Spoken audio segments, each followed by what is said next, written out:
If you want to be an intelligent investor, you might believe that you need to understand what goes on in the stock market on a consistent basis. Is that really true though?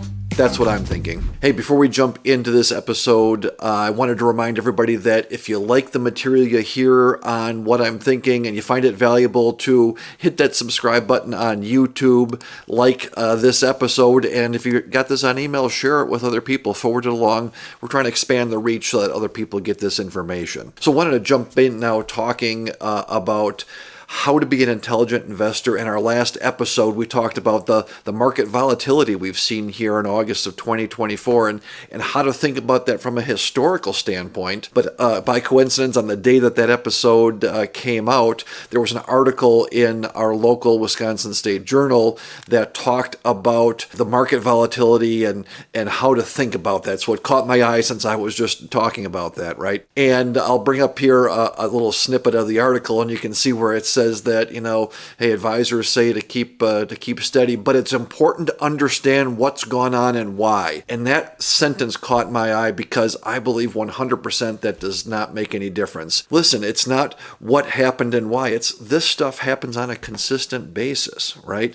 But yet the messaging that we get is we need to understand some of the underpinnings and figure out, how to think about this stuff. And the right way to think about it is, listen, there aren't answers to some of the reasons why the markets go up and down on things. And later in the article, they said that, and it specifically was referencing August 5th of this year, the market's down something like 3%. And then the next day there was a bounce back, but people were still, what does it say here, dealing with painful losses. Investors were dealing with painful losses. Let me ask you this. Were you dealing with painful losses on Monday the 5th, Tuesday the 6th? And if you were, that means you were watching your portfolio on a daily basis.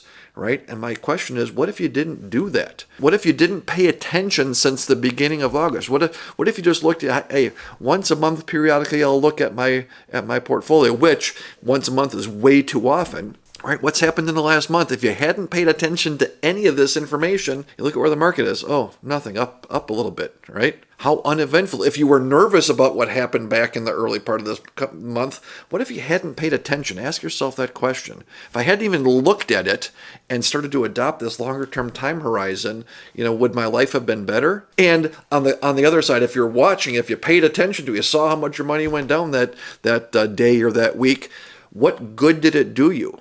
Maybe there is some good. I'd be interested to hear that. You go, yeah, it was really useful for me to watch that, as opposed to take a look back from a month ago to right now if you just even did it at that time frame, right? So if you did find some usefulness in paying attention on that micro level on a weekly, on a daily basis, golly, I'd like to hear about that. Let's talk about that. I look at this and go, listen, if I had not paid any attention at all over the last month, it would be a great big non-event. And that's what we really, think that investing should be like. It should be boring, right? If investing is exciting in any fashion, and good or bad, that means we're doing something wrong.